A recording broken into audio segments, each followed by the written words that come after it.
Hello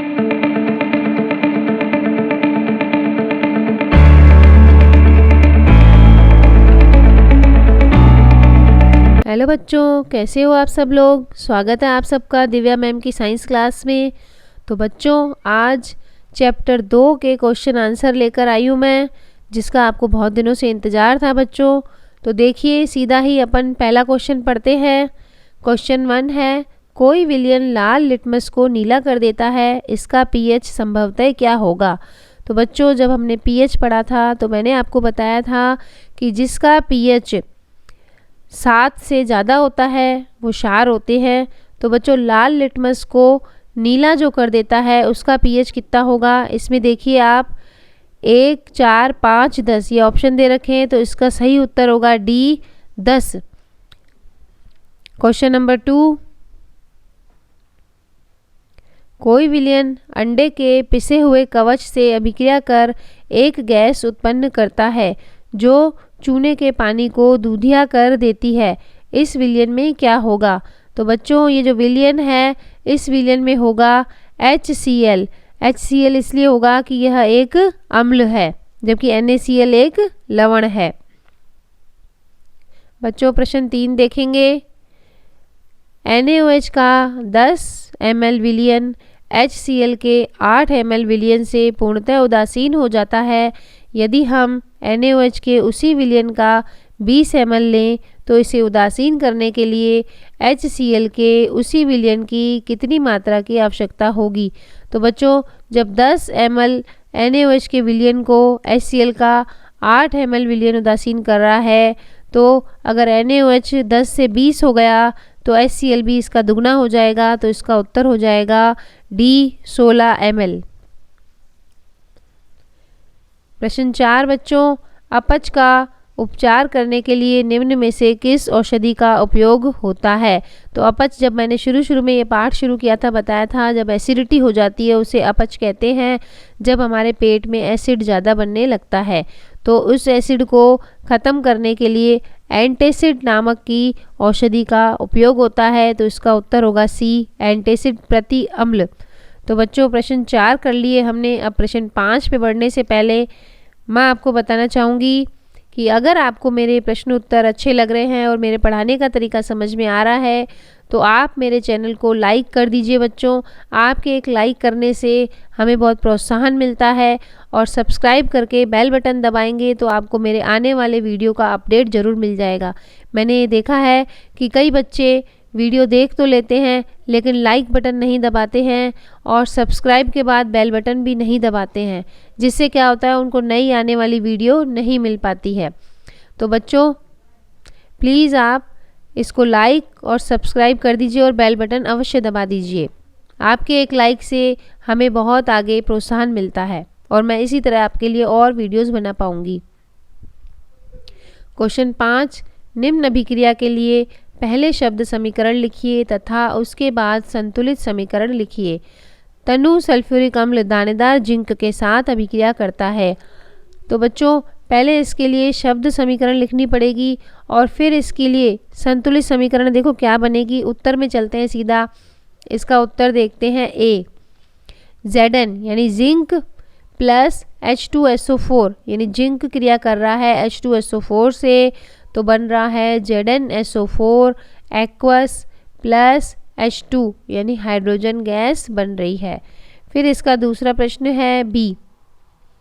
तनु hydrochloric अम्ल यानी तनु HCl magnesium पट्टी के साथ अभिक्रिया करता है।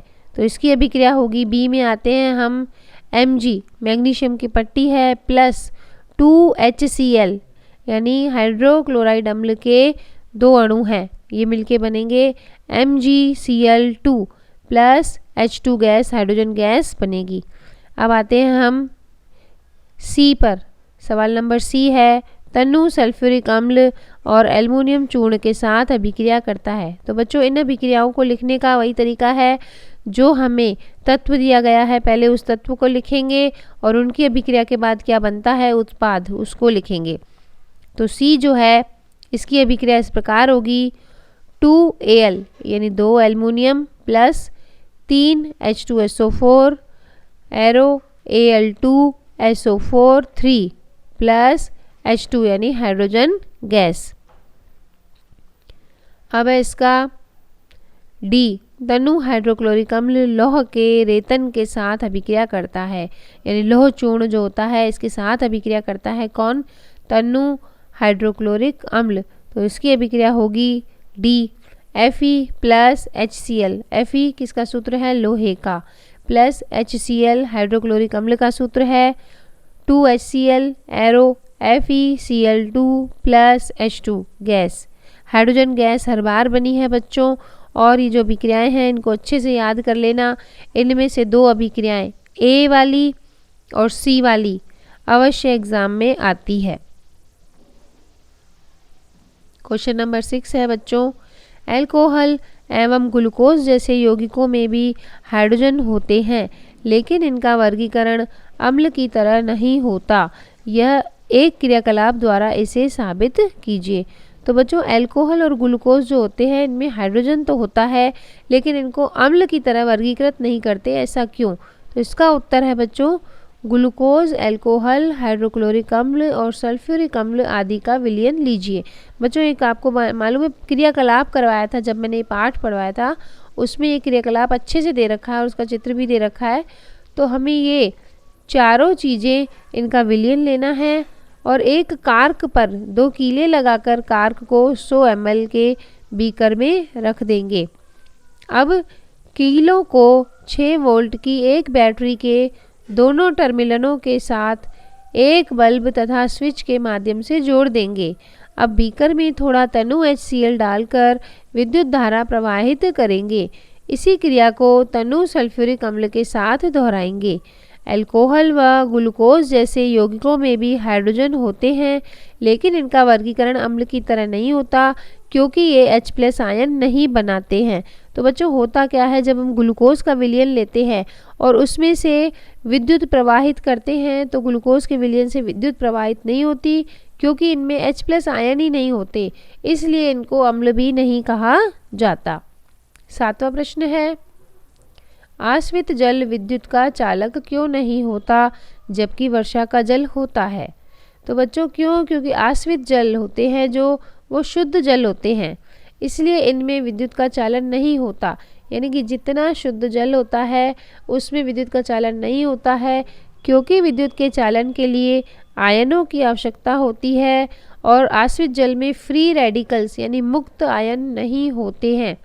जबकि वर्षा के जल में विद्युत का चालन होता है, क्योंकि इसमें थोड़ी मात्रा में अम्ल विद्यमान रहता है, जो कि वायु में उपस्थित सल्फर डाइऑक्साइड और नाइट्रोजन डाइऑक्साइड के साथ मिलकर इसे अम्लीय बनाते हैं। यानी वर्षा का जल है उसमें अम्लीय होने के कारण H+ आयन ये उत्पन्न करते हैं, और H+ आयन होते ही ये विद्युत का चालन करने लगते हैं। प्रश्न 8 को देखेंगे बच्चों, जल की अनुपस्थिति में अम्ल का व्यवहार अम्लीय क्यों नहीं होता है? तो बच्चों जल की अनुपस्थिति में अम्ल का व्यवहार अम्लीय नहीं होता, क्योंकि जल की उपस्थिति में ही H+ आयन अम्ल से अलग होते हैं। यानी अम्ल जो होते हैं उनको जब जलीय विलयन बनाते हैं तब ही H+ आयन मुक्त हो पाते हैं।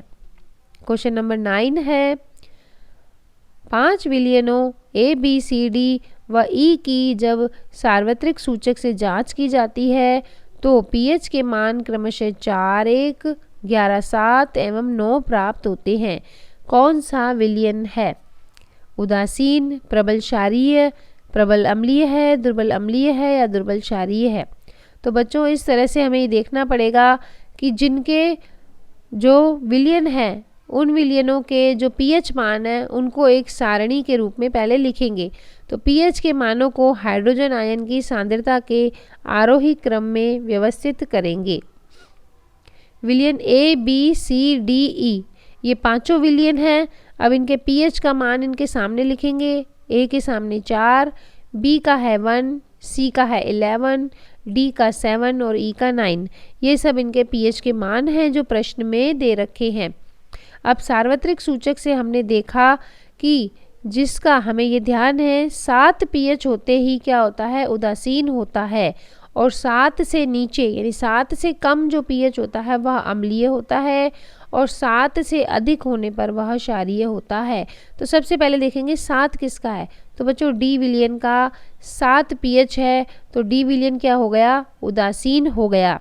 अब हम देखेंगे 7 से कम किस किस का पीएच है, तो ए विलियन है, इसका 7 से कम है, और बी का भी 7 से कम है यानी 1 है। तो लेकिन सबसे ज़्यादा अम्लीय कौन होगा, प्रबल अम्लीय होगा बी, क्योंकि इसका 7 से बहुत ही कम है।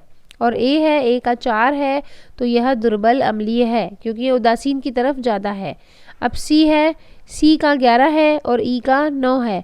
अब 7 से ज़्यादा दूर यानी कि ज़्यादा क्षार की तरफ, जितना 7 से 14 की तरफ जाएगा उतना क्षारीय होगा। तो 14 की तरफ कौन है निकट, 11, तो सी वाला विलयन है वो प्रबल क्षारीय है और ई वाला विलयन क्या है, दुर्बल क्षारीय है। इस तरह से इसके उत्तर की जांच करेंगे। तो इसका उत्तर बन जाएगा H+ आयन की सांद्रता जैसे जैसे बढ़ती है पीएच का मान उसी प्रकार घटता है। तो सी का कम, उससे ज़्यादा ई, उससे ज़्यादा डी, उससे ज़्यादा ए और सबसे ज़्यादा बी अम्लीय है।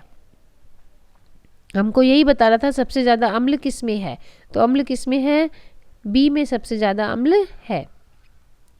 अब है क्वेश्चन नंबर 10, परख नली ए एवं बी में समान लंबाई की मैग्नीशियम की पट्टी लीजिए।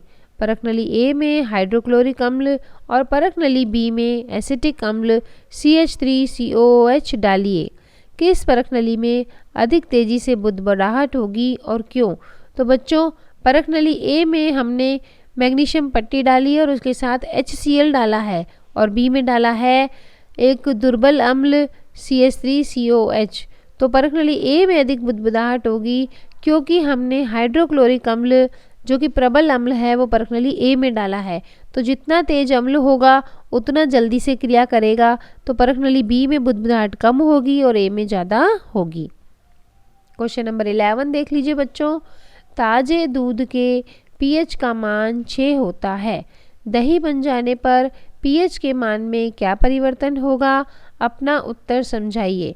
तो बच्चों ये तो आप आसानी से बता सकते हो कि दूध से खट्टा दही होता है, तो ताजे दूध के पीएच का मान 6 होता है और दही बनने की प्रक्रिया में लैक्टिक अम्ल का निर्माण होता है, इसलिए दही के पीएच का मान 6 से कम होगा क्योंकि वह अम्लीय हो गया। क्वेश्चन नंबर 12, एक ग्वाला ताजे दूध में थोड़ा बेकिंग सोडा मिलाता है।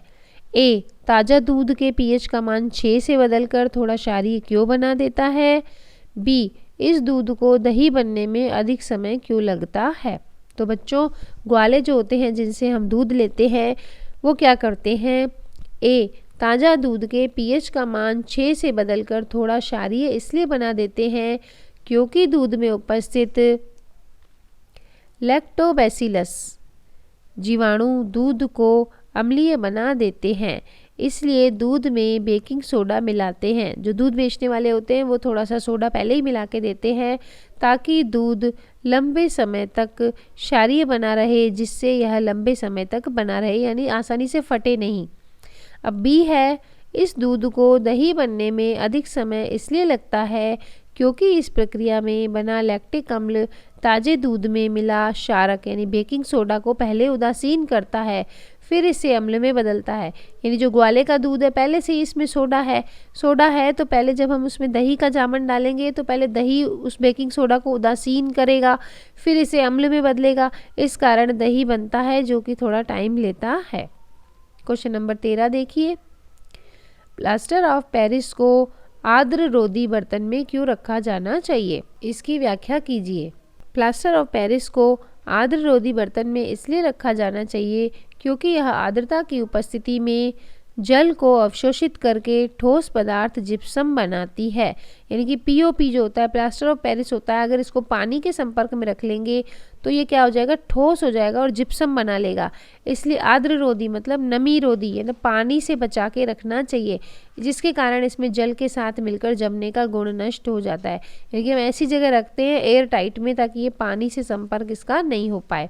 क्वेश्चन नंबर 14, उदासीनीकरण अभिक्रिया क्या है, 2 उदाहरण दीजिए। वह अभिक्रिया जिसमें क्षारक व अम्ल अभिक्रिया करके जल व लवण का निर्माण करते हैं। इस अभिक्रिया को उदासीनीकरण अभिक्रिया कहते हैं और इस अभिक्रिया में अम्ल और क्षारक एक दूसरे के प्रभाव को खत्म कर देते हैं, यानी उदासीन बना देते हैं। बच्चों, जब उदासीनीकरण टॉपिक मैंने पढ़ाया था पाठ 2 का, पार्ट 2, आप इसका लिंक मैं डाल दूंगी, उसमें देखना। उदासीनीकरण की मैंने परिभाषा भी दी है और 2 उदाहरण भी दिए हैं, यानी अम्ल और क्षार आपस में मिलकर उदासीन कर देते हैं, इसी को उदासीनीकरण अभिक्रिया करते हैं। और आप इस चैप्टर का, इन वीडियोस का पार्ट 2 देखेंगे तो उसमें आपको उदाहरण भी मिल जाएंगे। क्वेश्चन नंबर 15, धोने का सोडा व बेकिंग सोडा के दो उपयोग बताइए। धोने का सोडा के उपयोग हैं, पहला, सोडियम कार्बोनेट का उपयोग कांच, साबुन और कागज उद्योग में होता है, यानी धोने के सोडे का नाम दूसरा क्या हो गया, सोडियम कार्बोनेट। तो कांच उद्योग, उद्योग मतलब बच्चों फैक्ट्री होता है, तो कांच की फैक्ट्री में, साबुन की फैक्ट्री में और कागज की फैक्ट्री में किसका उपयोग होता है, सोडियम कार्बोनेट का। दूसरा है, इसका उपयोग बोरेक्स जैसे सोडियम यौगिक के उत्पादन में होता है। तीसरा है, सोडियम कार्बोनेट का उपयोग घरों में साफ सफाई के लिए भी होता है, क्योंकि धोने का सोडा है तो नेचुरली इसका साफ सफाई के लिए तो प्रयोग होगा ही ना बच्चों। चौथा है, जल की स्थायी कठोरता को हटाने के लिए भी इसका उपयोग होता है। कई बार हम देखते हैं कठोर जल आ जाता है जिसमें साबुन से कपड़े धोते हैं तो झाग नहीं बनती है, तो उस कठोरता को दूर करने के लिए भी धोने के सोडे का उपयोग करते हैं। अगला है बेकिंग सोडा के उपयोग। बच्चों, 2 उपयोग पूछे थे, लेकिन आप 4 उपयोग याद कर लेना, एग्जाम में जरूर ये इस तरह के प्रश्न आते हैं टिप्पणियों में। बेकिंग सोडा का उपयोग खाने की चीज़ों को मुलायम, स्पंजी व खस्ता बनाने के लिए करते हैं। बच्चों, जो बेकिंग सोडा होती है उसका बेकरी में बहुत अच्छे से उपयोग होता है। दूसरा है, बेकिंग सोडा के क्षारीय होने के कारण ये पेट में अम्ल की मात्रा की अधिकता को कम या उदासीन करते हैं और राहत पहुंचाने के लिए उपयोग होते हैं, यानी पेट में अगर एसिडिटी हो जाए तो बेकिंग सोडा पानी में घोल के पीने से भी एसिडिटी सही हो जाती है। तीसरा, कभी कभी इसका उपयोग खाने को शीघ्रता से पकाने के लिए भी किया जाता है। और चौथा, इसका उपयोग है सोडा अम्ल अग्निशामक में भी किया जाता है। बच्चों, कहीं आग लग जाती है तो सोडा को अम्ल के साथ मिलाकर अग्निशामक यंत्र भी बनाया जा सकता है। तो बच्चों, ये थे आपके क्वेश्चन नंबर 1 से 15 तक के उत्तर पाठ 2 के। तो उम्मीद कर रही हूँ आपको ये वीडियो ज़रूर पसंद आएगी बच्चों, और इन प्रश्न उत्तरों को याद भी अवश्य कर लेना और मेरे चैनल को लाइक, शेयर और सब्सक्राइब कर देना। वीडियो को ज़रूर लाइक किया करो बच्चों, और अब मिलते हैं अगली क्लास में। तब तक के लिए बाय बाय बच्चों।